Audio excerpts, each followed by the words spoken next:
All right, we know the drool. The drool? Drool. Yeah, drool like the dog. How many seconds of silence? 10, followed by a clap. Okay, Sam. Look, at a late night. You were concerned that I was low energy. I'm not low energy, I'm just confused.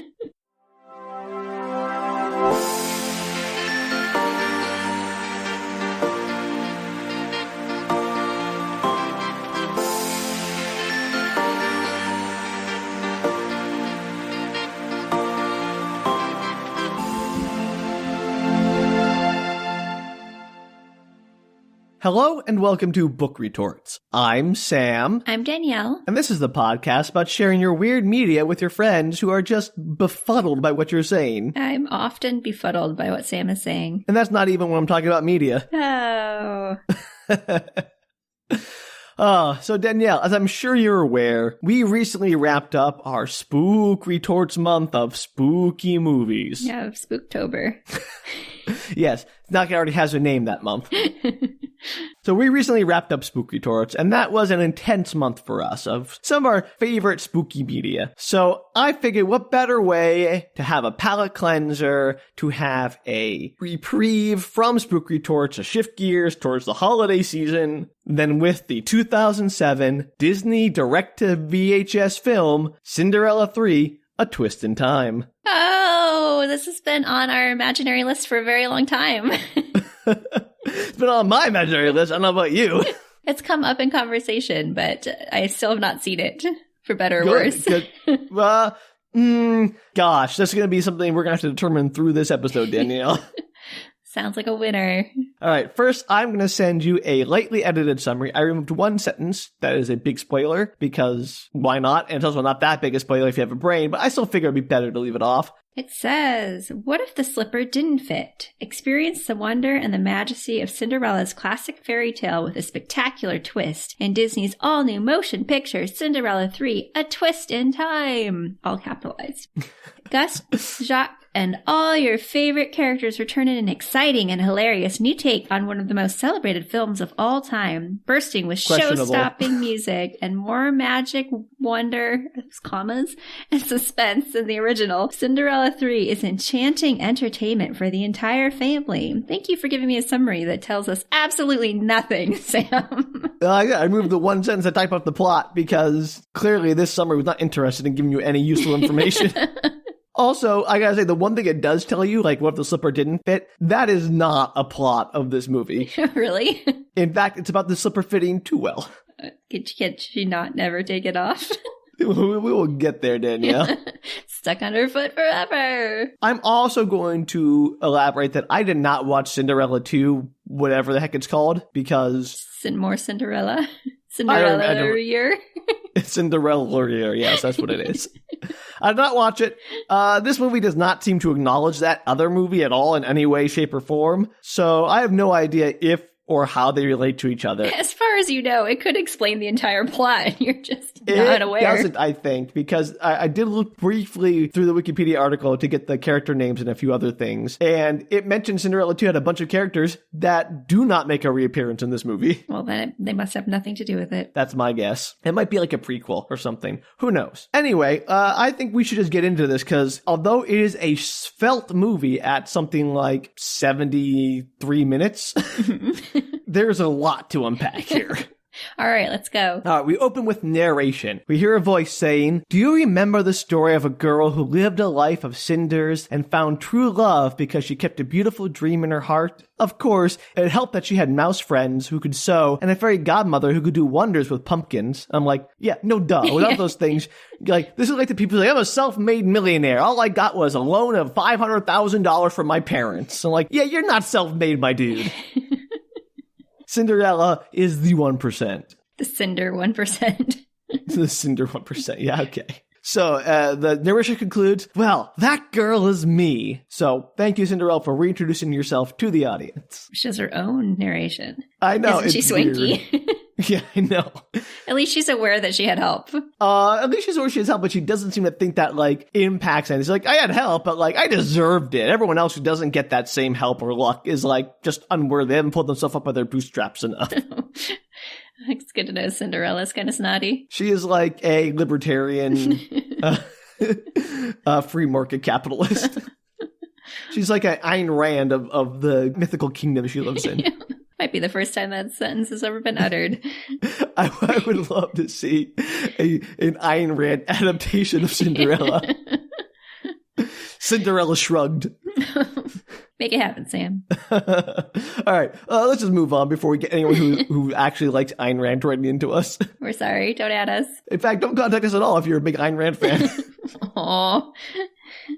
Anyway, then we go right into an opening song about how great her life is. She's like, oh, my life is so wonderful. Everything's great. And that she's a princess and a wife, all because I fit a shoe. And I'm like, this song reveals a lot about Cinderella's value and like her self-worth is, because she mentions nothing about like her personality or like what makes her a good person. She's just, I got to be a princess because I fit a shoe. That's the only qualifications I have as a human being. Well, I mean, depending on which version of Cinderella that you watch, read, whatever, like, she doesn't have a lot of connection with the prince prior to marrying him.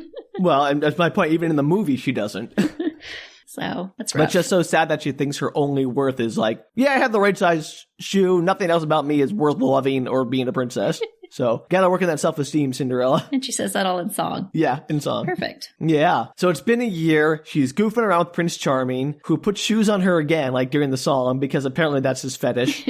I mean, that's probably true. Let's be honest. Yeah, obviously. And who, as far as I know, does not have a name. It's Prince Charming, Sam. That's not a name, Danielle. That's a description. He probably has a name. No, he doesn't, because I looked it up. He does not have a name. He's not like the other ones that really do have names. You just don't hear them on screen, like the Beast is Adam or whatever. He doesn't have like an official name ever in any of the animated movies, although the French Disney media advertisement for the movie listed him as Henry. So I like to think that he's Charming. Henry VIII. Henry VIII, I think, is a better description for the way he goes through women and has no concept of them as human beings with value. Does he go through many women in this movie? Kind of, but he also just like does not value women as anything more than like props. Like he doesn't know Cinderella's personality or anything like that. Like, oh, she's my true love because she's pretty. Does Cinderella have a personality? No. Well then. I mean, she does in the movie. Like, we get to know her as the audience a bit better, but the prince certainly doesn't. That's sad. Anyway, it might be Henry. He also gets some other names in the live-action adaptations, but never in the cartoon. So he is the artist who is known only as Prince. Charming. Yes. Charming. And so they're also going to go hang out with the fairy godmother. So like, oh, we got to go hang out with the fairy godmother. And I guess they just chill with her. Now she's like a regular part of their lives. She's just like a magical thing that kind of came and then disappeared. But no, she's she's just own her house somewhere. Yeah, no, they're like, we got to go meet her because, you know, we have tea every Wednesday with the magic fairy godmother who apparently doesn't have anything better to do than to hang around with a person whose life she's already supposedly fixed. It's wild. Like, the first song already has my head spinning. Mm-hmm. So then we cut to Anastasia and Drizella scrubbing pots and lamenting how their lives suck because they have to do chores. And I'm also like, kind of on their side a bit because like obviously Cinderella was abused, but they clearly were also failed by their mother who is like an emotionally abusive person and they don't get any help. Right. And so they are just like being forced into servitude by their mother who could probably afford to hire servants based on their lavish estate they maintained. So it's at the house that they're doing dishes. They're not like at the castle or something. No, it's like Cinderella, she hooked up with the prince and just like said, bye, never talking to you people again, out. Well. And yeah. It's kind of cruel, right? She's like, oh, I know that my stepmother is an abusive, horrible person, and even though my stepsisters were terribly mean, I could probably help them by getting them out of the situation, but nope, I'm just gonna leave, I got mine, bye. Well, they were all particularly mean to her, so maybe she just can't see the difference between her stepsisters and her stepmother. I agree, but it gets weirder in this movie, Danielle. Like, this is just like the opening salvo of a thing that tries to add weird character depth to some of these characters, and it just calls into question everything. Excellent. Looking forward to it. So, like, right now, I'm like, I agree. Like, she got out of there, she was abused, she has nothing to these people, it's fine. But amidst the whining, Anastasia laments, why don't I get a happy ending? Where's the prince who will marry me? And I'm like, that's fair, because, like, if your status and comfort in a society is based solely on your looks and luck, you have grounds to complain about it. Like, Cinderella isn't the princess now because she did anything particularly good or altruistic. She wasn't helping people. She didn't earn that status. She didn't earn the love of the people. She just happened to be pretty and in the right place and have a magic godmother that helped her. So, like, yeah, I'm kind of on Anastasia's side. That is very unfair. Especially in a society that the only way to exist as a woman is to marry up. Yes, exactly right. Like, your only purpose is to marry and reproduce, and you have no other value in society other than like as a servant, potentially. And then my thought here was, I really hope this turns to a scene where Anastasia and Drizella lead a mob to overthrow the monarchy French Revolution style, because that'd be amazing. Be such a good movie. Let's do that. Right? Like, Cinderella is now the bourgeoisie. We must overthrow. I'd be here for that story. Somebody, whoever, like, you know, has it in, let's get this story made. That's like a mashup of like Les Miserables with Cinderella. They're both musicals. It could work. This is like the Cinderella we need. Where she is like, she marries, becomes 1%, starts becoming a tyrant. Like, I came from nothing. Look where I am, and like abuse her power until her evil, quote unquote, stepsister now have to overthrow her and establish a democracy that undoes the sins of a feudalist monarchy. Perfect. It's great. We wrote it for you, everybody. Just make it happen, Disney. We know that Disney's known for taking risks with their properties, right? Yes, this movie's definitely coming out in 2023. All right. So anyway, Drizella and Anastasia start to fight because siblings, I guess, and their mother bursts in going, pathetic. And they continue to fight, and they spill outside. And when they separate finally, Anastasia sees Cinderella and Charming riding happily through the fields on horses. Just through their property for funsies. I mean, I guess like it's public property or something, like a wheat field. I guess they don't care. They're the royalty. They can go wherever they want. This is the problem. This is why they're the villains of this movie. Anastasia continues to lament that there must be someone out there who will love her and that she must be worthy of love. And she's deserving as love as much as anyone else. And it's a very sad song. Like, Anastasia in this movie is so sad and pitiable. And it's like, wow. They really did a lot of work to try to make the evil stepsister someone you would actually identify with and root for, and they just went hard for it. Like, it's not even subtle. I like it. Yeah, it's weird. So then they cut to the fairy godmother and the mice. They're set up a picnic in the park, which happened to be the 1-year anniversary party for Cinderella and the prince. And they show up and they're like, oh yeah, yay. And Anastasia sneaks up and spies on them and overhears the fairy godmother spill the beans about how she used magic to get Cinderella to the ball. And she's like, oh, so that's how it happened. Was that unclear in the first movie? Well, I don't think that Drizella or Anastasia like knew about the fairy godmother. I guess. They just see her appear there. They don't like see the whole song and dance and the bippity boppity boo and all that stuff. They just see her appear. Like, they don't know how she got there. Maybe she stole a dress. Like, they know she made her own dress, they right? They see her at the ball, though, and they don't recognize her. They didn't think that was weird. They don't recognize her because she looks different. Not because they like had a magic spell on them. Like the Superman Kent issue, yeah. But oh, okay. It's BS, Danielle, but it's not like they immediately go, it must be a fairy godmother and magic. That's the most logical explanation. I mean, in a world where fairy godmothers exist, maybe it would be one of your thought processes. I don't think it's common knowledge, because otherwise Cinderella would have been like, I could really call him fairy godmother. It just sort of happened. It's not like everyone's like, oh yes, magic is the most common thing. There's one instance of magic in this whole movie, Danielle. I don't think you can justify your way out of this one. Okay, sorry. I know you love to make every movie have to make sense in the context, but this, you got to admit, this doesn't make sense. Do you like to try and logical my way out of movies? You do, but I will not stand for it in a Disney magic movie that is a retcon of another magic movie. Okay, I'm sorry. I'm backing it up. Anastasia immediately is like, oh yeah, magic, cool, that's how she did it. And she's kind of upset by that, which again, I think is pretty justifiable given that, like, through no merit did Cinderella obtain the magic. She just was gifted it because she was, I guess, suffering a bit. Like, there were no other peasants in this world who suffered either. Like, it's a feudal system. Most peasants are suffering. It's not great. Sure, but, the fairy godmother probably just picked one out of a hat, Sam. You can't help all the peasants. They can't all be princesses. But that's my point. That's why I think Anastasia's like, well, that's not cool. That's not how it should work. Like, we shouldn't give people status and whatever just by a lottery. In fact, isn't there a whole, like, play about how lotteries end up bad? Probably, yes. Yes? there may be. Yeah, okay. So there you go. Who knew? The crossover you never knew you needed. Cinderella and the lottery. So she goes like, hey, I want this extra wand around. Also, there's a great exchange in the song lyric, because the song is still going between the prince and Cinderella. And so Prince Charming and Cinderella, they sing in tandem, what could ever come between us? And Anastasia goes, I'd gladly volunteer. I'm like, you go, Anastasia. You know what you want. You're willing to work for it, unlike that lazy Cinderella. Cinderella was nice. That's why she got the... Lots of people are nice. Doesn't make them deserving. That's why the Anastasia didn't.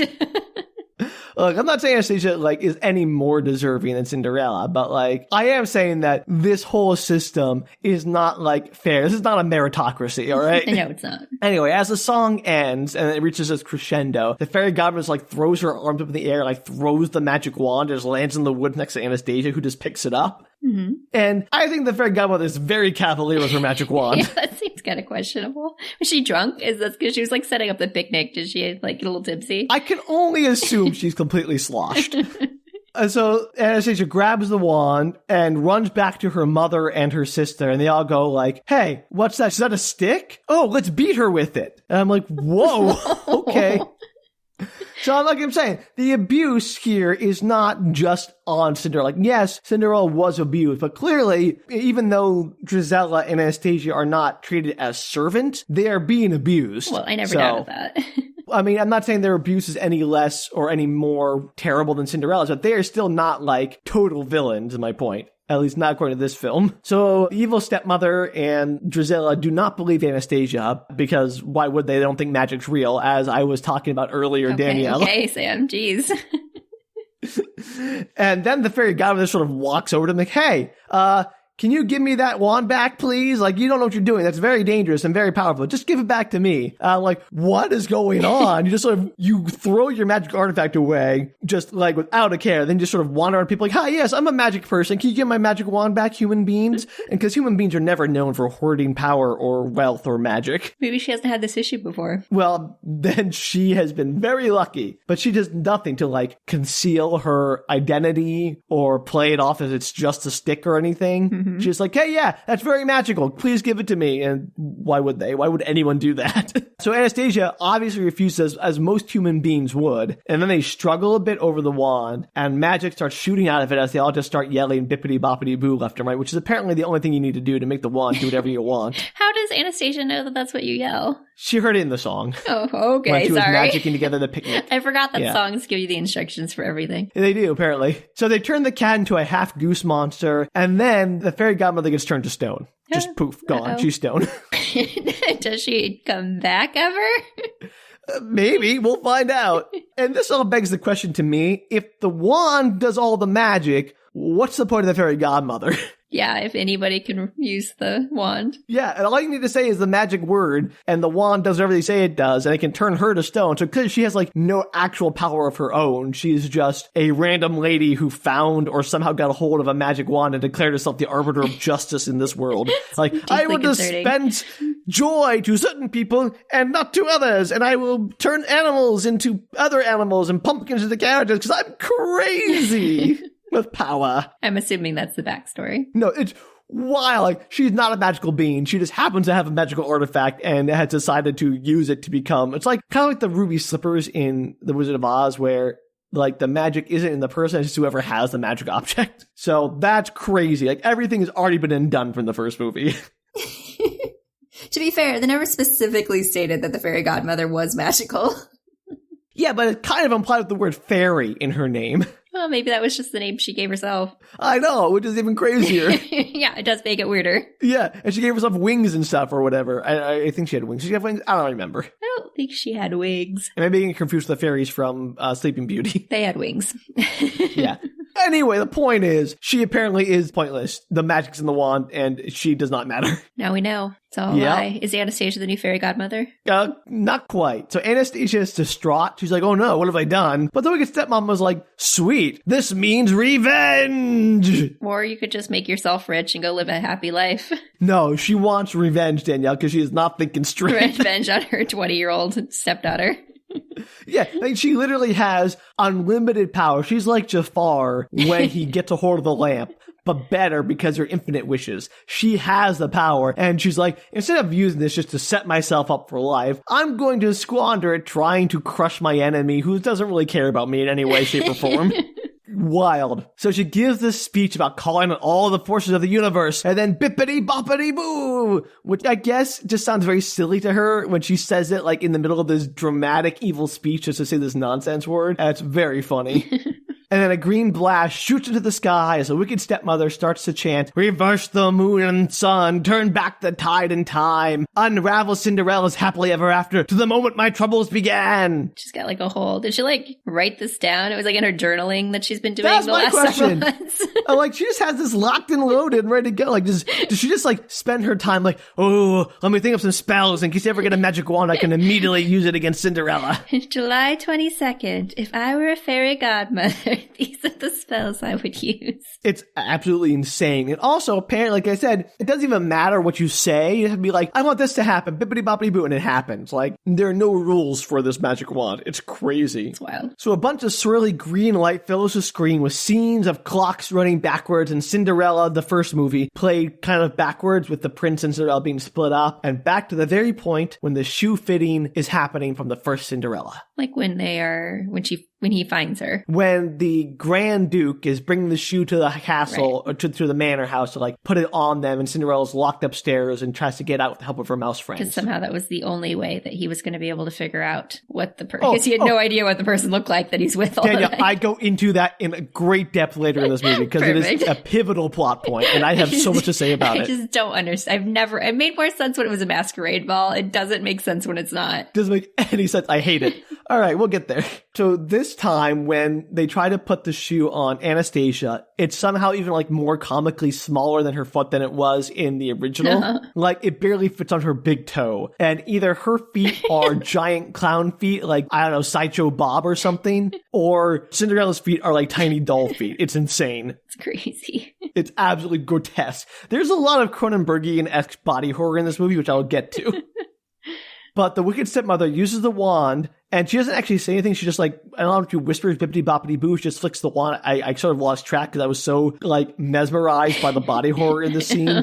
But like, she just shoots the wand at the shoe, and it suddenly grows and fits over the foot. Magic. Yeah, just magics it so it's like, oh, it fits. And so Anastasia's declared the bride-to-be, which just highlights how stupid a means of bride determination the shoe fitting is. I mean, yes, always. Since the 1600s or whatever, when the story was originally written. Absolutely ludicrous. And again, we'll get to that. The movie even tries to address it, but like in the most half-assed way.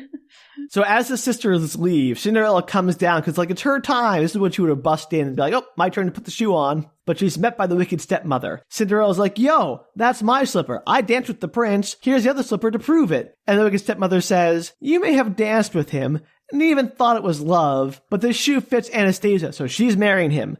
Screw you. And then she smashes the slipper. Ouch. Which again is like wild. So Cinderella is left alone in this massive mansion, which is like not a bad deal, right? Yeah. Like considering she now like if her family were to leave and marry the prince, she would then inherit all this fortune. So they was originally her dad's house, right? Yeah, exactly. So does she just get it? Was the lady going to sell it? Like, what happens with the house? I don't think they would care. I mean, if they're all going to marry the prince, like they'd just be like, who cares what she does with it? I'm done. Nothing that Cinderella does matters to us anymore. Interesting. That'd be my assumption. Like if I was them, be like, who cares about one manor when I have the whole castle here and everything, right? Does she remember that she used to be married to the prince? No. Okay. At least I don't think so. It's unclear. So she just magically has this whole house to herself, which, like you said, not a bad deal, necessarily. Considering, like, she only had one dance with the prince, one dance in one evening, and that does not, like, whatever, despite what this movie posits, I do not believe that's what makes love and a relationship. Sam, it was love at first sight. Come on.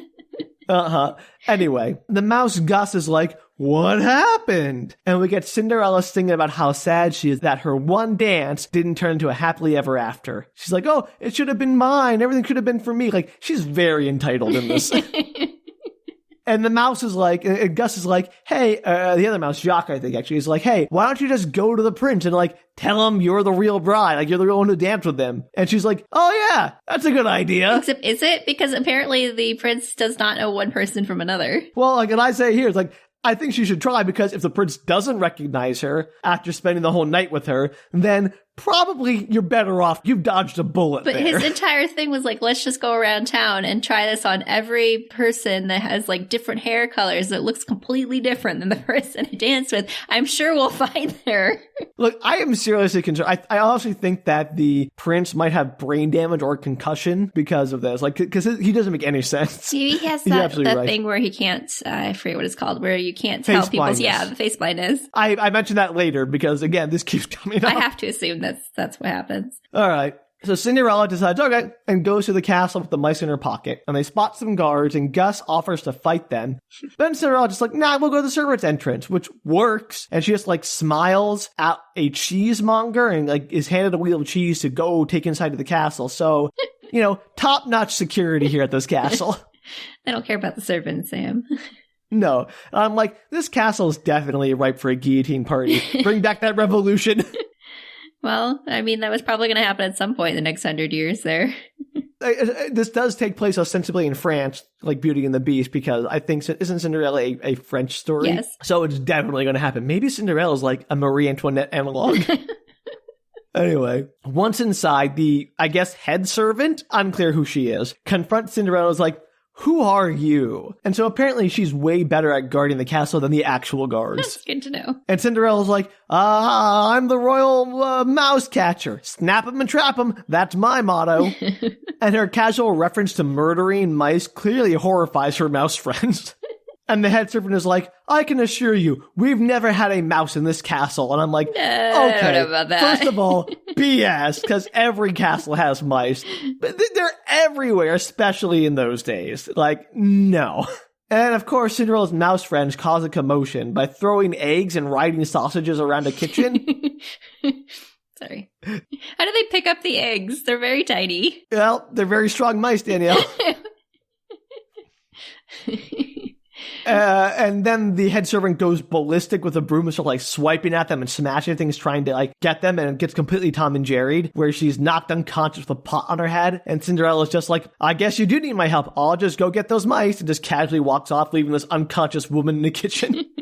So again, Cinderella is not endearing herself to me. So they sneak into a hallway, and Cinderella tells the mice they should split up to find the prince faster. And this is stupid on just so many levels. What are the mice going to do about it when they find out? Exactly! Like, first, they can't communicate well apart. So if the mice do find the prince, they're not going to be like radio Cinderella and like, breaker, we found him, he's in the East Wing. Like, that's not going to help. And then also, assuming they find the prince first and can't contact Cinderella, it's not like the mice can talk to the prince, I assume. Like, I don't know how this works, but they're just mice. What are they going to do about it? Like, this is pointless. So, like, they're not going to get anything done by splitting up. Yeah, that seemed like an odd choice, because if they found him, they'd have to go all the way back through, find Cinderella, then take her all the way back to the prince. Danielle, have you predicted this movie? I wrote here, they can't just tell the prince, yo, your real love is sneaking around the castle somewhere. Just a warning, trust us, we're semi-literate mice. Like, no one in their right mind would take that seriously. I don't know, talking mice. You might at least kind of like, sort of believe them. Yeah, but you would freak out. And I gotta say that I was very prescient in this moment, and it's disturbing. So we cut to the prince fencing with his dad, arguing about who to marry and why you marry somebody. The king insists you marry someone for breeding and their refinement, not their choice in transparent footwear, which is totally fair. I think that's a fair point. I mean, I don't know about that's a good reason to marry somebody, but it's better than their choice of transparent footwear. Well, that's what I'm getting at. Like, he said you marry them because of them, not because of their footwear. Right. And the prince rejoins, like, it's about the girl, not the footwear. She's the one, even though I know nothing about her, not even her name, or apparently what her face looks like. Or like body shape, or skin color, or anything. Anything. And the king is like, you think there's only one girl who wears a size 4.5 shoe? And I'm like, the king here is making the best points. 4.5 is very tiny. Is it European? I don't know the difference. It sounds like, again, doll's feet. I think Cinderella has doll's feet. And that's sort of like part of it. Like, if the shoe fits on a child, then what then? Like, that can't be good. Apparently the prince can't tell the difference, so it doesn't matter. Ugh.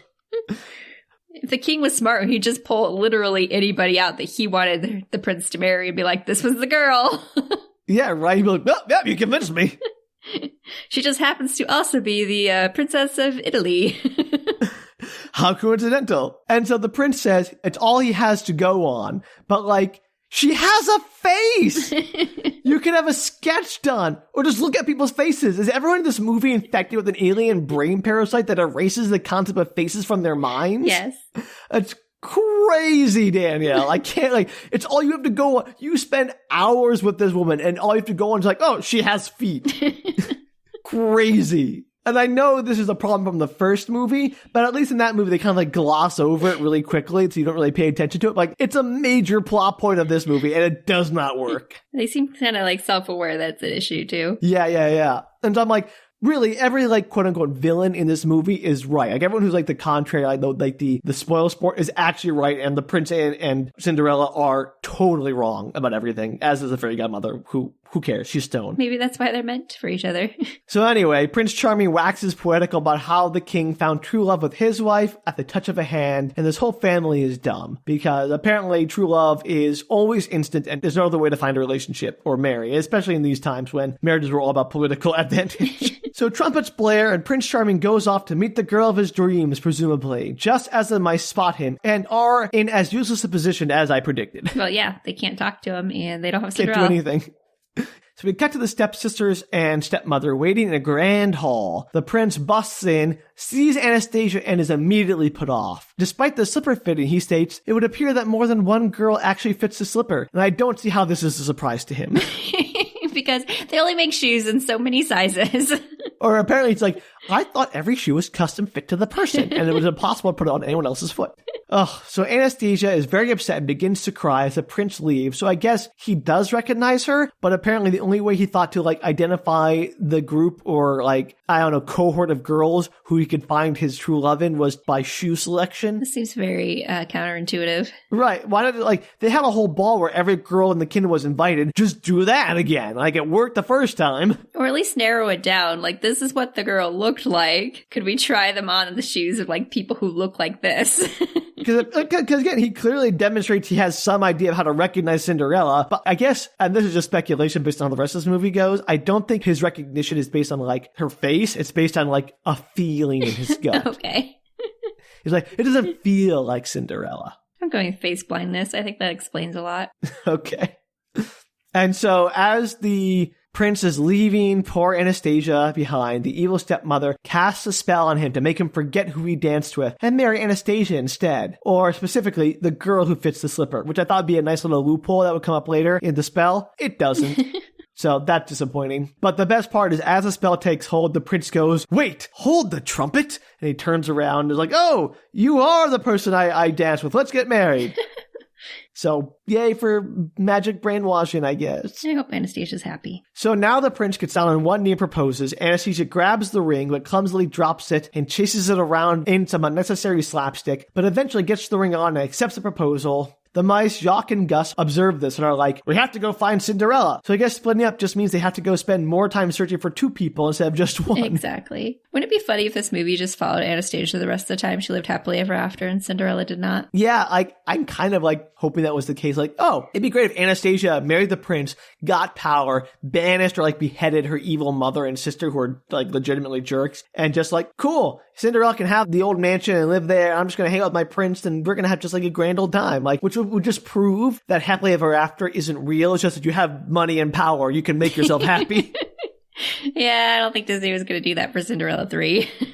No, but it's a good lesson for children to learn. It's not about like your good-heartedness or your character. It's just about if you happen to have the right circumstances and get money and power, you can be happy. Can you imagine if you're like watching that with your children at home and you're like, wait a second. And be like, well, I guess it's better they learn from Disney than from life when it hits them in the face within like 10 years. Oh man, that'd be a great movie. I would do that. You would do that. I would do that.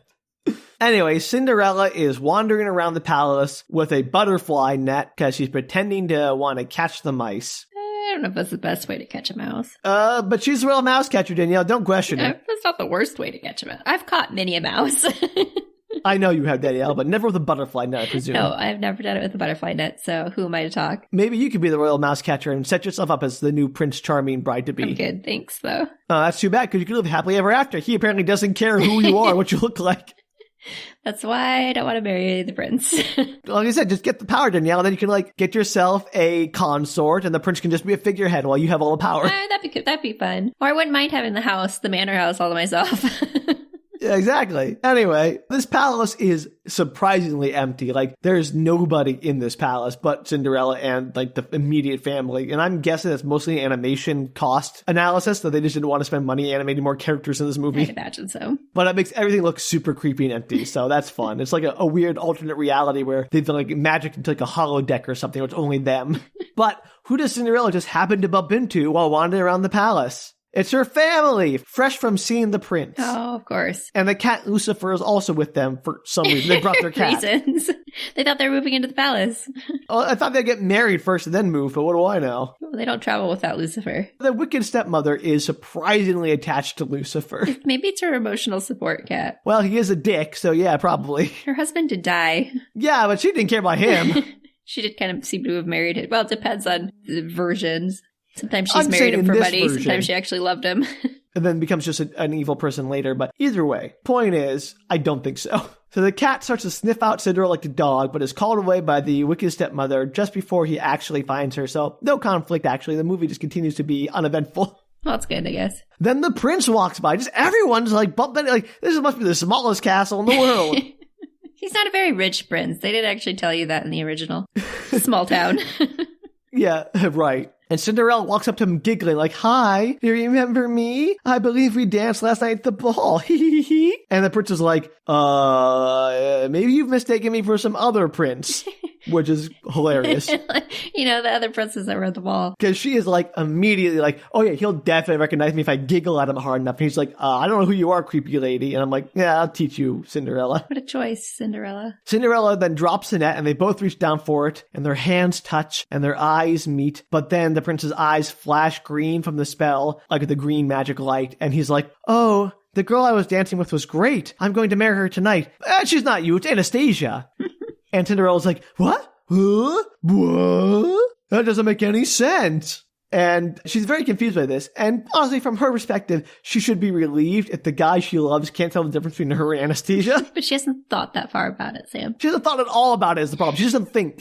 Because she doesn't know about the magic yet. I assume she will at some point. Oh, obviously. But at this point, she's like, "Oh, gosh, he just doesn't recognize me. And he doesn't mean Anastasia. Maybe he's not such a good guy." But before Cinderella can say anything else, the head servant comes back and drags her away. The head servant takes Cinderella to a basement room with what look like giant wine casks. So clearly they know how to party at this castle. Clearly. And tells her to get this castle rodent-free for the wedding that night and leaves. So Cinderella starts to cry, then the mice show up. And then they reenact the entire movie up to this point in, like, fast forward. Why? So the mice are, like, explaining the movie to Cinderella. Like, "Hey, there's your fairy godmother. They got the wand. He did the magic. And now the prince is magic." And it's like the whole movie again for Cinderella. So, like, what we just saw, but now for Cinderella's benefit. Does it actually show the scenes, or do the mice just enact it? No, it's all, like, pantomime. Oh, that's even better. Yeah.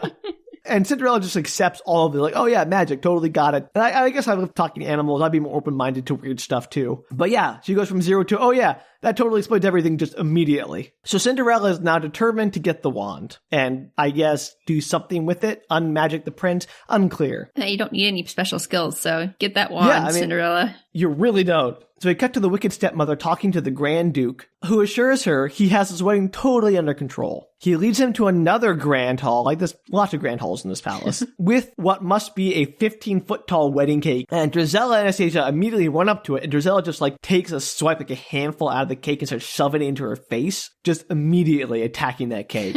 And then Anastasia smells some roses and starts sneezing and sneezes them all across the Duke. And the wicked stepmother's like, "Remove those roses. Anastasia's health is delicate." And clearly this is all just padding for the 73-minute runtime of this movie with credits.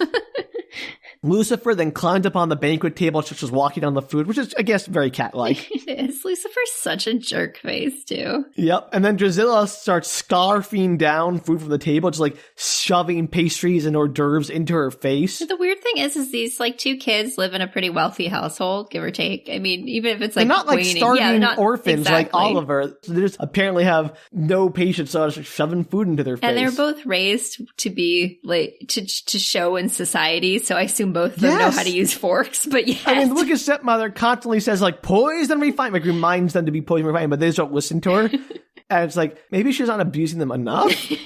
Maybe she actually like magicked two little piglets into children and raised them as her own. Yeah, no, it's crazy. Obviously, whatever she's doing, it doesn't work, and it's wild. So Anastasia calls Drizella a pig, and they start to fight, and by literally, like, spitting food on each other, like, out of their mouths, and it's so gross. And then they engage in a full-on food fight, hucking food back and forth. And just then, the prince and the king walk into the middle of this as a giant cake comes tipping over and falls over. The wicked stepmother blames the duke, and the king totally just buys that. It's like, oh yeah, I'm gonna kill you, duke, if you don't get this cleaned up and fix everything. And he bustles off to do that. Ouch. The prince introduces Anastasia to the king and then suggests they have a dance, because now seems like a good time for a dance, I guess. Like an impromptu right now dance? He just wants to dance with Anastasia. Like, hey, Anastasia, you want to dance? Okay, sure. So we cut to yet another giant hall, and the prince preparing to dance with Anastasia, who is still wearing one glass slipper and one regular shoe. Do they have like a whole band there to play? You have like a 4-piece orchestra or whatever. It's like they just have them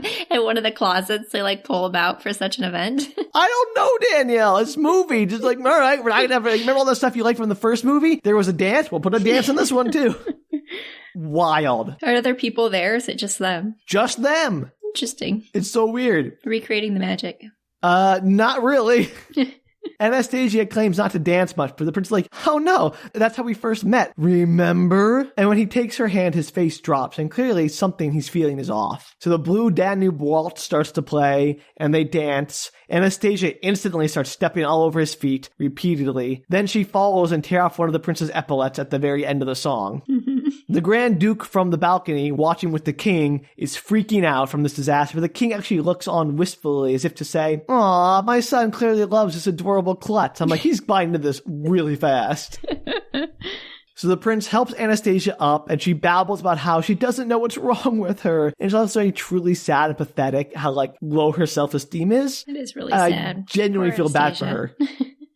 Way worse than I feel for, like, Cinderella. Cinderella, I don't feel bad for at all. No, Anastasia needs to, like, marry, like, mid-level where people don't expect her to do too much, but she gets a little pampered. That would be ideal. Yeah, for her. And somebody just, like, really likes her. Just for who she is. Exactly. Well, hey, you've uncovered the message of this movie, Danielle. Woohoo! So the Grand Duke comes up to take the prince away for his fitting. Anastasia is clearly falling for the prince as she says, he was nice to me. Oh, that's sad. It's maybe the first person who ever has shown her any kindness, I think. It's depressing. It's so depressing, Danielle. Like, I'm not excusing their behavior towards Cinderella, as I said before, but they are clearly suffering. So Drizella just goes, that's because he's under a spell. He'd have to be to fall for you. But Anastasia just dismisses her. And the king calls Anastasia in for a solo audience. How come the stepmother Didn't do chose Drizella? Anastasia? Yeah. Because she had me first in the chair when the fitting happened, I guess. It's just like Russian roulette with children. Honestly, Drizella would have been a better choice because she seems more on board with the wicked shenanigans. Exactly. I think she's just a little more competent. I don't know if that's quite the right word. More in the same mold as her stepmother. Less kind-hearted at the core, maybe. And a little more full of herself, so I think she probably wouldn't be trampled down quite as hard by the mistakes. Yeah, probably. So we get to the prince walking with the Grand Duke through some more massive halls. His castle is nothing but just enormous halls and whatever. I can't fathom the layout. It's like an Escher painting or something. With no people. None whatsoever. It's creepy empty. Like, they're like 70-foot tall halls, like ceilings, and it's wild. Maybe they don't have a lot of people in this town. Apparently not. If they didn't have that many people, he should be able to find Cinderella pretty easily. You would think so, but he doesn't know what she looks like, Sam. Oh, right. That's the big problem. And it could have been from neighboring towns. They just don't know. So the prince states something's wrong. He's having doubts that it was actually Anastasia. When he touched her hand, he felt nothing. So that's like what's making him feel weird. It's not that she doesn't look like someone. Just like when I touched her hand, I didn't feel a spark. Because apparently the entire royal family makes all the decisions based on just like ineffable feelings from single hand touches. This might be why they don't make it very long as the royal family. We can only hope.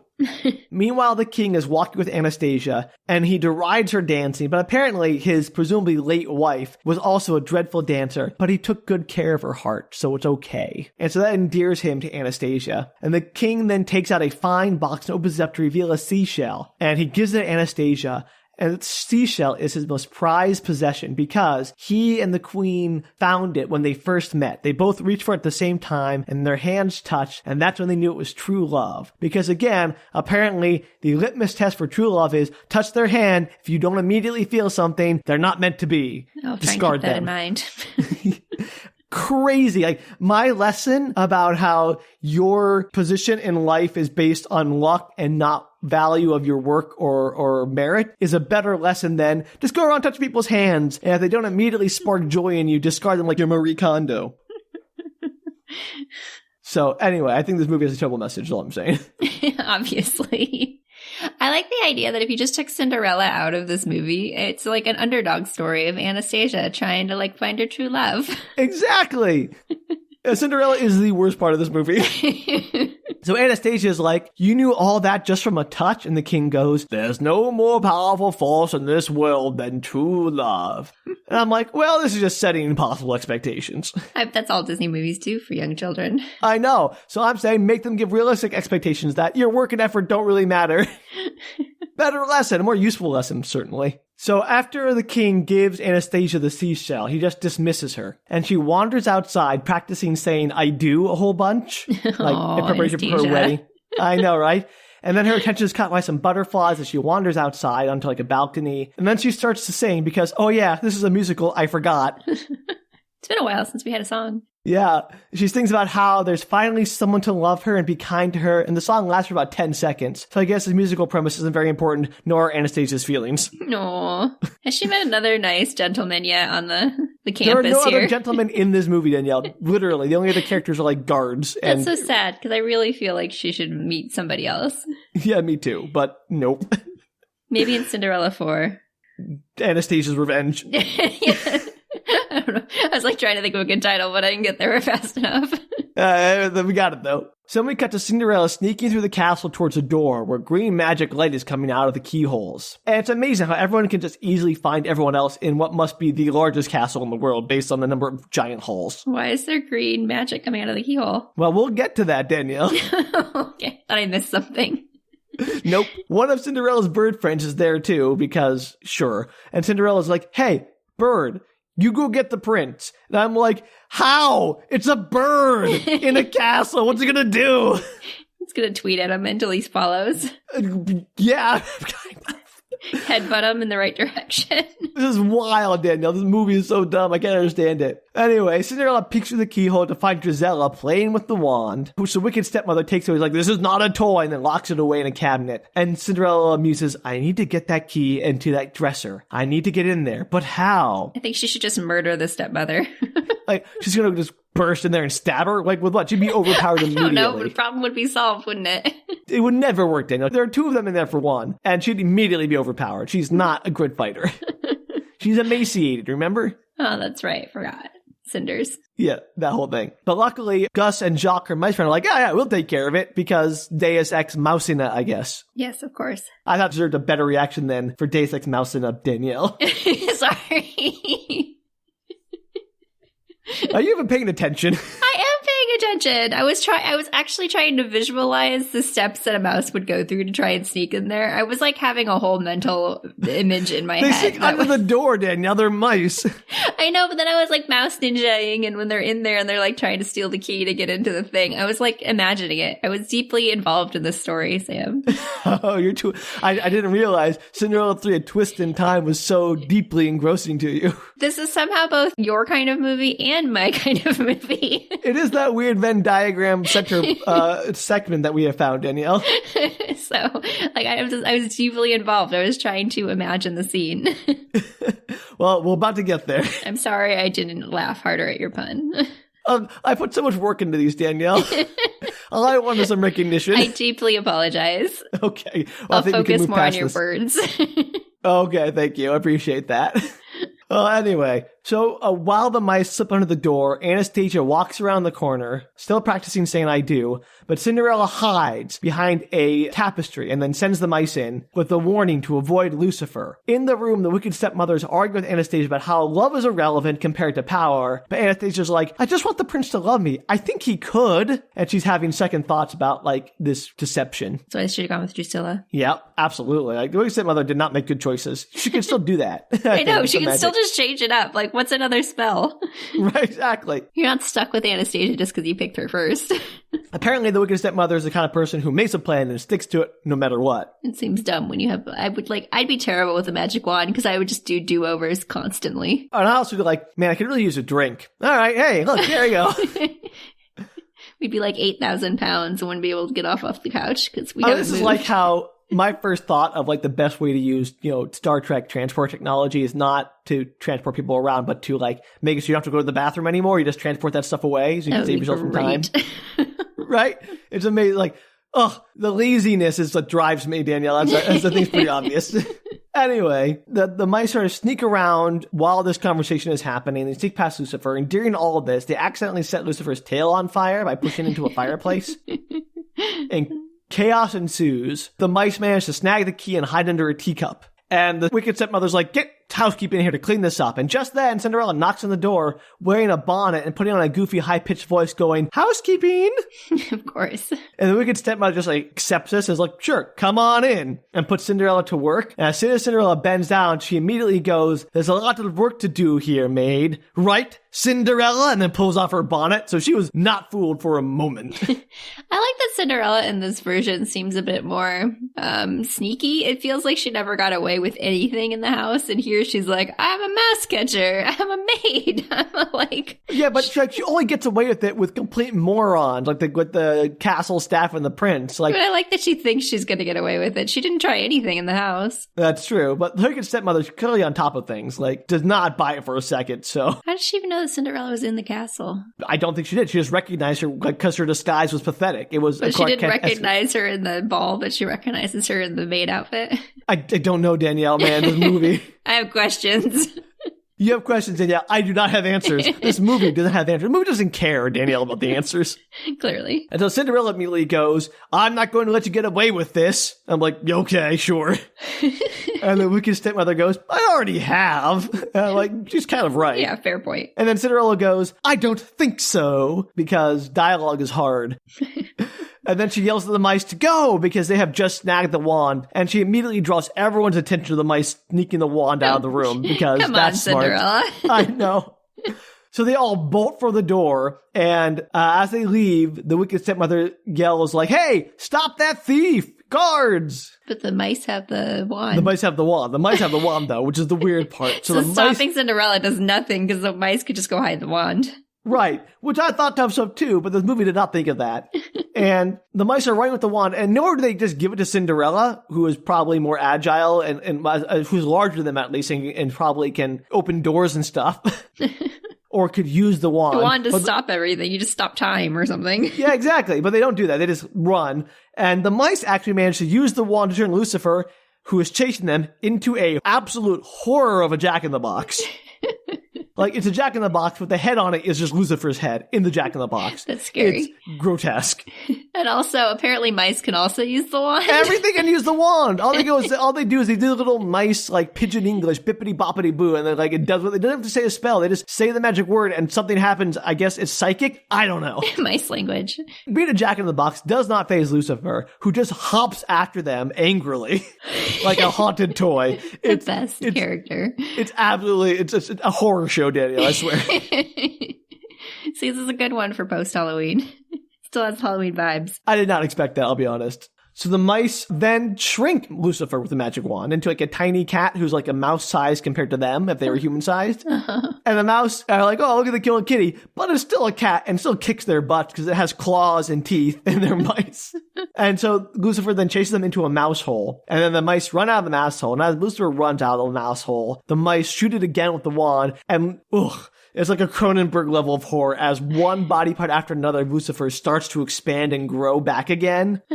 As Lucifer grows back into a life-size, a Lucifer-sized cat, whatever his original size was, but is now trapped in the mouse hole because the mouse hole did not grow. Then he died because, trapped inside of a little squishy mouse hole. Yeah, he would die. He'd absolutely be like constricted to death, but, cartoon. So I guess he just slips out of it later. Creepy. Meanwhile, the guards have trapped Cinderella in a room where she's barred the door. And then at this very same moment, the birds have also found the prince, who is, again, practicing with a sword or getting fitted for clothes or something. Who cares? Doesn't matter. And he's just totally chill with random birds, like, hey, birds inside my castle. Cool. And they're like wearing bonnets and chirping at him. That's like pecking at his Why did they have sleeves. bonnets on? Because the birds have bonnets in. Remember all the animals were clothes. Like the mice wear clothes in this movie. Yeah, Because that's Cinderella right, makes them 'cause little she drew it. clothes. I forgot. Yeah. I'm sorry. It's been a minute since I've seen Cinderella. Yeah, but the point is the prince is not put out by this. He's like, oh, little birds wearing clothes. How interesting. Did she make the clothes around their wings so they can fly? I mean, they just wear little scarves in their hats. They don't have actually shirts and pants on. Okay.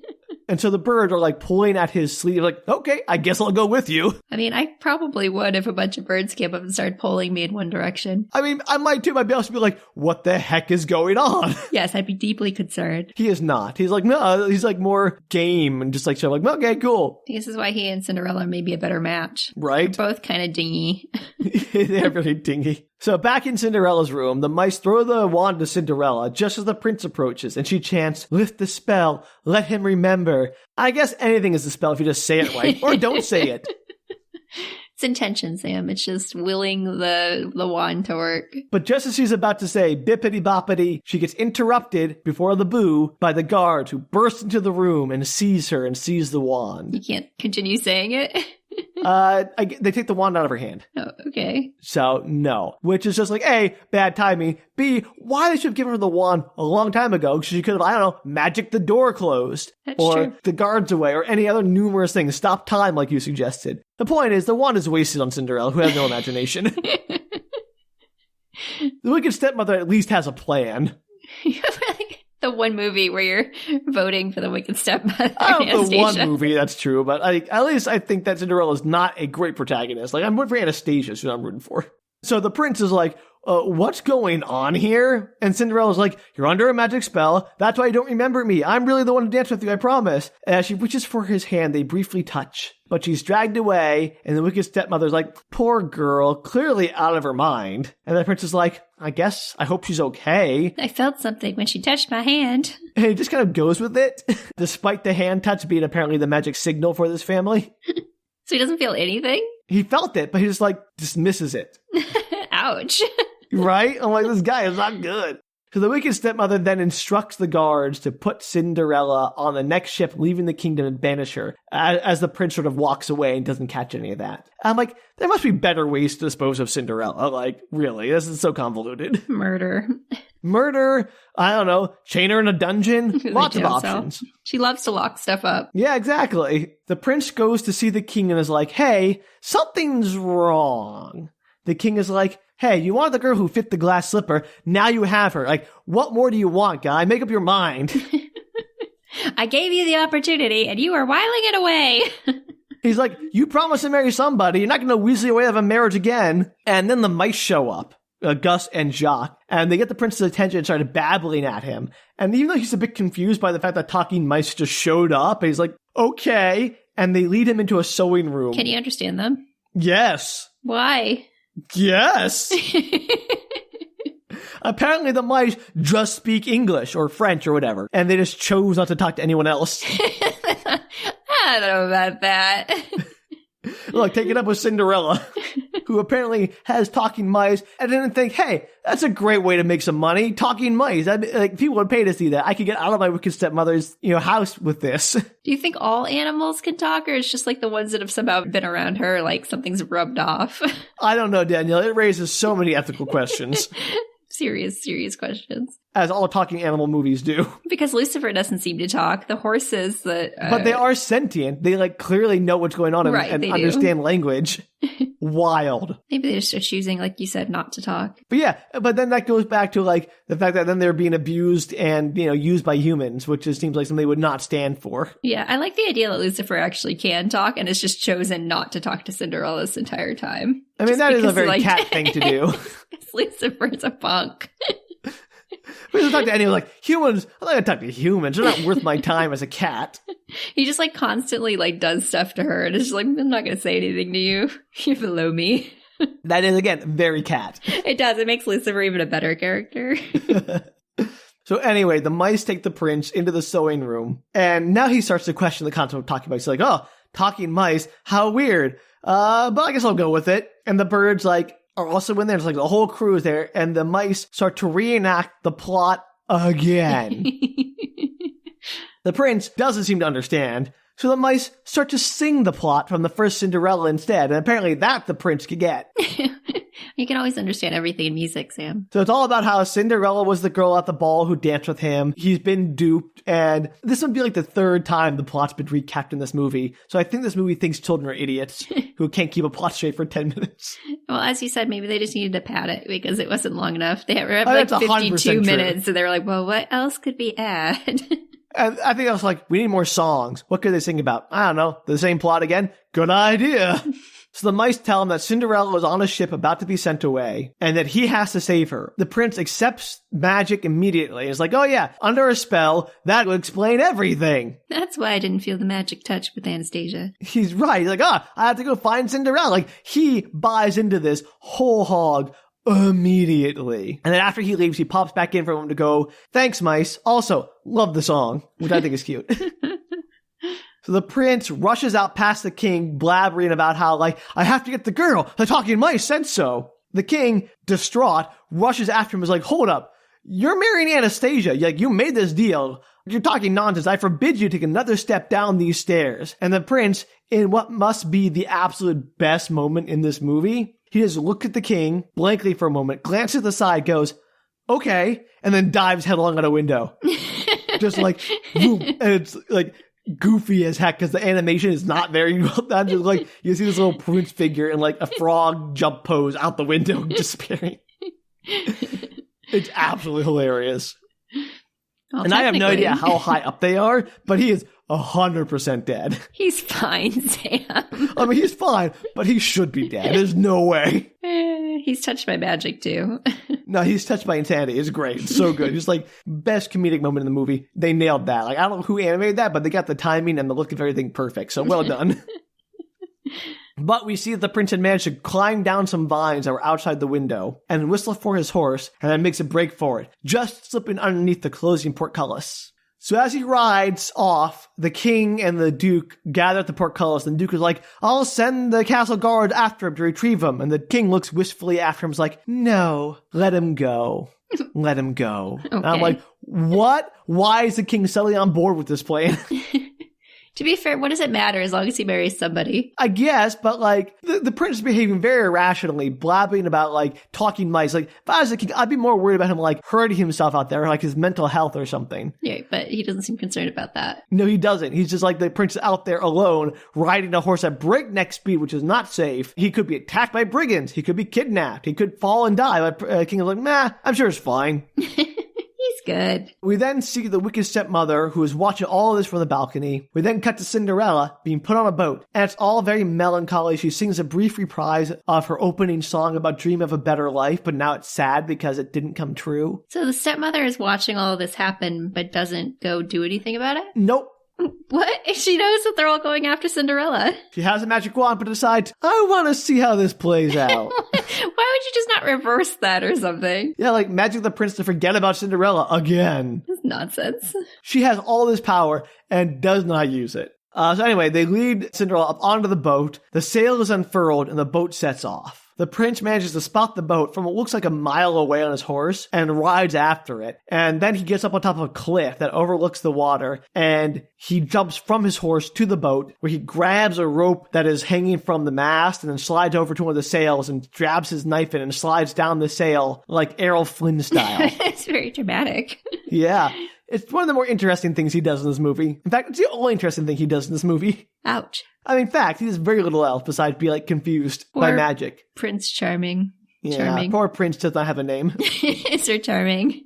Gosh, no. So he lands on the deck and walks up to Cinderella, and they are literally the only people on this boat. There are no deck hands, there's no crew, there's no one sailing the boat. Like, this boat must be like an early self-driving car. It's sailing Maybe itself. Maybe it's magic. Maybe she used magic Sam. No, she did not Cinderella. I'm talking about the stepmother. Yeah, no, when she I think she did it because if she was going to use magic, she would have used to stop the prince. She did not use magic. This is just, again, my guess, animation choice to not draw anyone else in this movie. Right.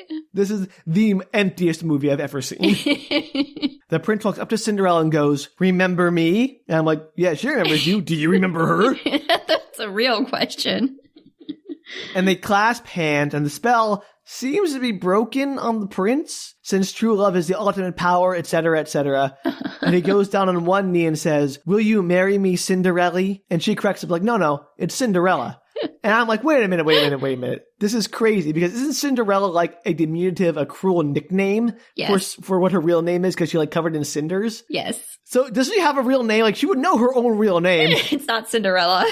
Yeah, why not correct him to her actual name, not the cruel nickname her wicked, abusive step-parent gave her? Because that's very confusing to children watching this movie. I know, but it's like, wow, she's really internalized that abuse, Danielle. Crazy. And also, like, she corrects him to the abusive nickname. It's wild. Great. So then we cut to the wicked stepmother, who bursts into the room with her daughters going, "It's not over yet." And I'm thinking, it really should be. This movie, even though it's short, has already gone on way too long. So now she decides to do something about it, not when they were all leaving the castle? No. And she explained how the prince went after Cinderella, and Anastasia lets out a most pitiful, "But I thought he loved me." Aww. Anyway, they're just in time to see the prince ride back to the castle with Cinderella, and he takes her off the horse, and the king gives her a big hug, and apparently just accepts Cinderella as the new one immediately. He's like, whatever, fine, forget about Anastasia, who I had this great heart-to-heart talk with earlier, and gave her this seashell that was my most precious possession. But, I'm not even concerned about her anymore. Forget about her. I'm all about this blonde girl who just ran up on this horse. Wild. And then the king is like pointing up at the wicked stepmother, like sends the guards after them. Anastasia is freaking out about how the magic wasn't powerful enough to overcome their love, but the wicked stepmother is like, "You want the prince to love you, don't you?" And she replies, "Oh, more than anything." And the wicked stepmother still has the wand and then casts a mysterious spell as the guards burst in. All of the people, wicked stepmother, Anastasia, Drizella, they've all vanished, gone. Meanwhile, the guards report to the king that they can't be found in the castle, and the king orders the whole kingdom search for the fugitives. And also, hey, the wedding's back on for tonight. Let's get going. The different bride. It's gonna be great, everybody. I don't care who the bride is. Also, I don't care that there are dangerous magical beings wandering around my castle causing shenanigans. We're gonna have a wedding. We're not postponing this a minute longer. No. Or like, I don't know, concerned that magic is real and potentially brainwashing your children? Could be used to assassinate you? Like, these are concerns I would have as the king. Nope, none of that. Her son is finally getting married, Sam. Yeah. So we cut to Cinderella getting ready for the wedding. When the wicked stepmother appears in her chamber, she pulls up the wand and calls Anastasia in, who has been magicked to look like Cinderella. That's one way to get around that, but also the most convoluted way. The wicked stepmother goes, "The prince will never know the difference. He'll be perfectly happy." And Cinderella leans in and goes, "But will you, Anastasia? Will you be happy?" And in real life, she would be like, "Heck yes, get out of here." And Anastasia just says, "I want what you had." And Cinderella asks, "Do you even love him?" But then the wicked stepmother magics her away, like, just poof, she's gone. And she appears inside a pumpkin, which starts to grow and twist into a weird, demented version of the pumpkin carriage from the original Cinderella. And it has like these vine tentacles that snake out and wrap around a nearby horse, like tethering it to the carriage. The wicked stepmother then magics Lucifer into an evil coachman who leads Cinderella away on the carriage and is told like not to let them come back alive. And again, you could just murder her with magic if you wanted to. It's just everything seems like a really complicated plan. Right. Like, you have a magic wand that can do literally anything, and you choose to do this weird pumpkin gambit. It's crazy. Luckily, the mice are in there with her, and they climb out. Jacques attacks Lucifer, and Gus tries to pull the pin out of the carriage so like the carriage will detach and be, set free. Also, Cinderella just like punches her way out of the side of the carriage because it's made of pumpkin, and is not a very sturdy material.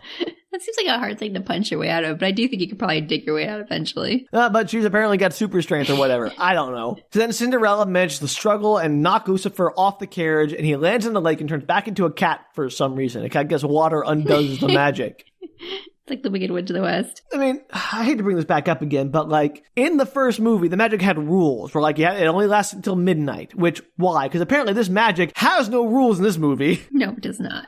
So the fairy godmother just put like this time limit on the magic for fun. Like, I know, I'll give you a countdown clock just to screw with you, Cinderella. It's funnier if you have a ticking clock. Well, maybe she was trying to like, because she had put herself in charge of all the magic apparently in this entire kingdom world. Yeah. She decided there needed to be some strict rules that she would follow.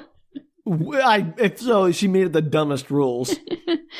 But anyway, the carriage is careening towards the cliff, but all of them jump off onto the horse just in time as the carriage goes over the cliff, but the horse stops just at the edge. Cinderella then turns the horse back to the castle and goes, well, I'm not going to miss my own wedding, and heads back towards the castle. I feel bad for Anastasia. Well, you're about to feel worse. Back in the castle, the king is standing with Anastasia cum Cinderella, saying how happy she is that his son has found love. And Anastasia is clearly having misgivings about the plan, since she doesn't actually love the prince, which is determined by touching their hand according to them, because she's like, you know about love on touching the hand, which is brought up again here, and she didn't feel it, so she's like, I guess I don't love him. But I'm like, is that the only metric for love you guys have? Terrible. Crazy metric. And also, like, maybe you can marry him anyway and just be happy. It's wild. That's not how Disney movies work, Sam. Nope, apparently not. So the wedding march starts to play as they walk down the aisle. As she approaches the altar, the wicked stepmother and Drizella are watching from behind the curtain. Anastasia is obviously just getting more and more unhappy with the deception. Cinderella rushes up to the castle, but is stopped by the guards just as she reaches the door, because I guess they can't tell she's Cinderella either, because everyone in this castle has face-blindness. Like the idea, they're like, that's weird. He looked just like the person he's getting married to. And they're like, well, whatever. Maybe a long-lost evil twin. We'll just keep you out. Actually do our job as guards for once. Apparently, this is the only time they actually do their job. They should try to go in the back way with the... No. The mice distract the guards enough for her to slip by them. Well, that works too. So they do that just as the I do's are being reached in the wedding. And Anastasia hesitates and then goes, I don't. Just as Cinderella slips by the guards and approaches the altar. And she's like, I do. Pretty much. And at this moment, the wicked stepmother bursts out from behind the curtain and is like, what are you doing? We had a plan. Did she say that to Cinderella? No, she says that to the Anastasia. Yeah. And Anastasia goes, I want someone to love me for me. And then the guards rush the wicked stepmother, but she still has the wand, which nobody has figured out how to resolve. So she just starts turning them into like chickens and pigs and whatnot, because magic. I just like the idea that she was yelling that in Cinderella, because that would have been like, what are you not following my plan for, Cinderella? No, that wouldn't make any sense. It'd be funny though. It would fit with the character of the movie making no sense. Exactly. So the wicked stepmother then aims the wand at Cinderella, but Anastasia gets in front of her, is like, no. And she's like, oh, perfect, I 2 for 1. And she's about to cast a magic bolt at them, but just as she does... Is she gonna, like, kill her own daughter? Yeah, absolutely. Ouch.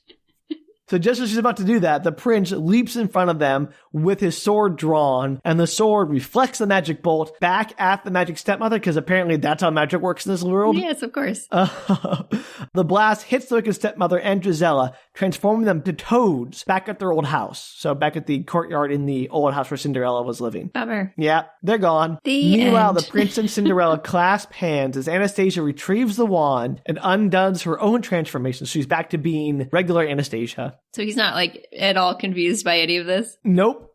And so Cinderella goes up to Anastasia, gives her a big hug, takes the wand, and then magics the fairy godmother back into existence. Because, yeah, sure, why not? Need somebody with some rules.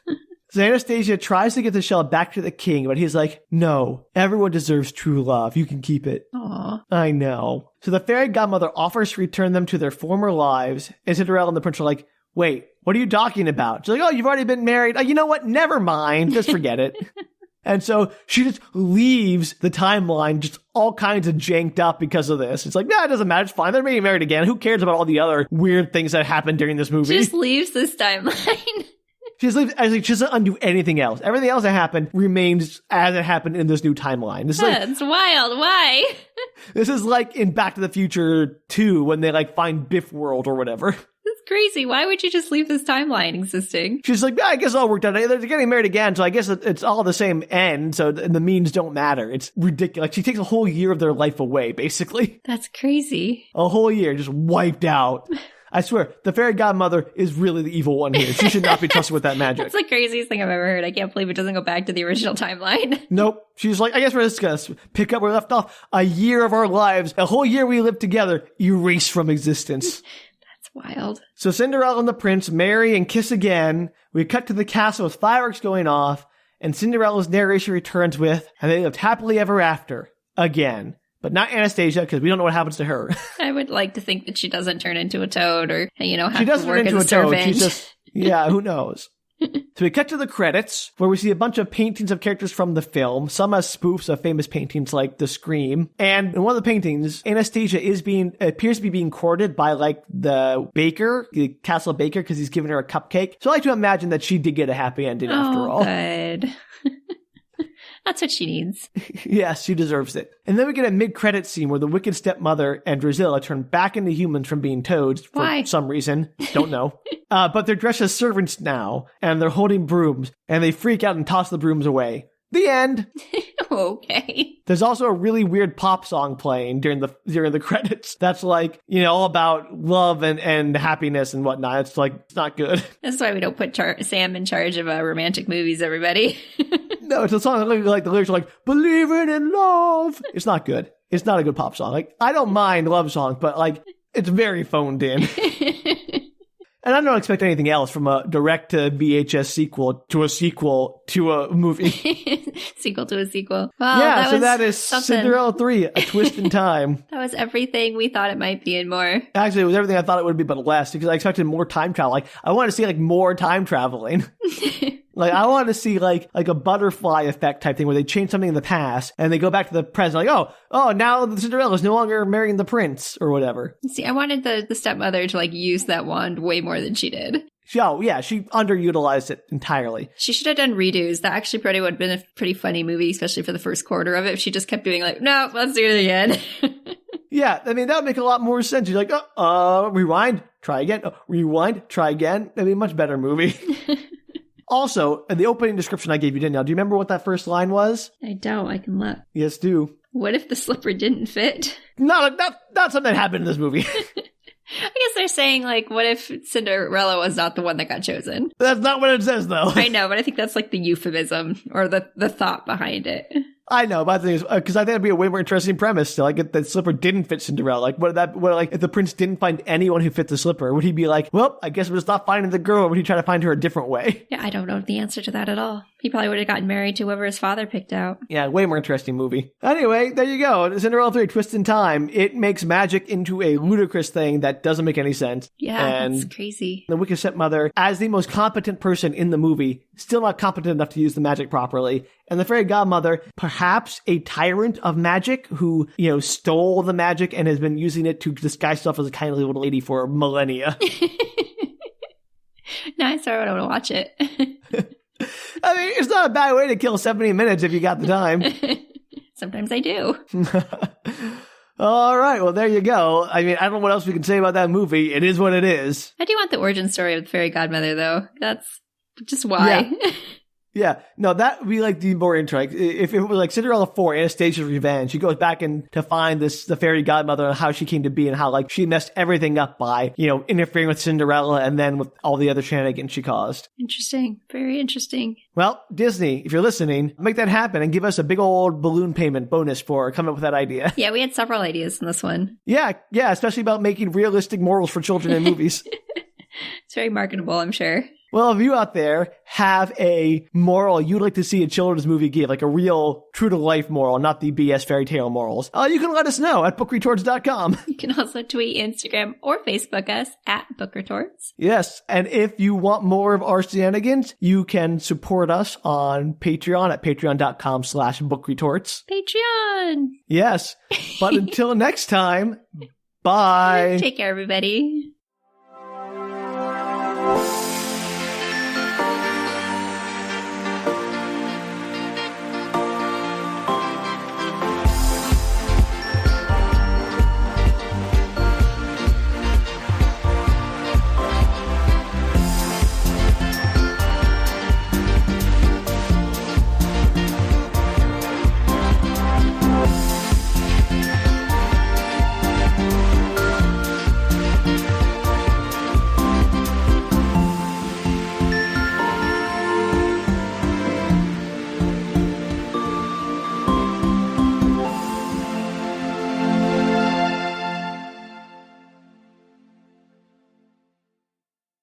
the time travel doesn't get undone. That's so weird. What an odd choice. I did not see that coming. I don't know that even Cinderella 3 can surprise you, Danielle.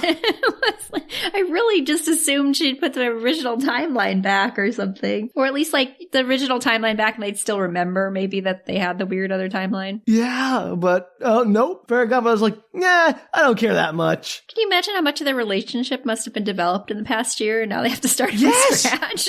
Yes! Crazy. Like, maybe they have like children on the way or something. Yeah, like easily. She could easily be pregnant. Yeah, not anymore.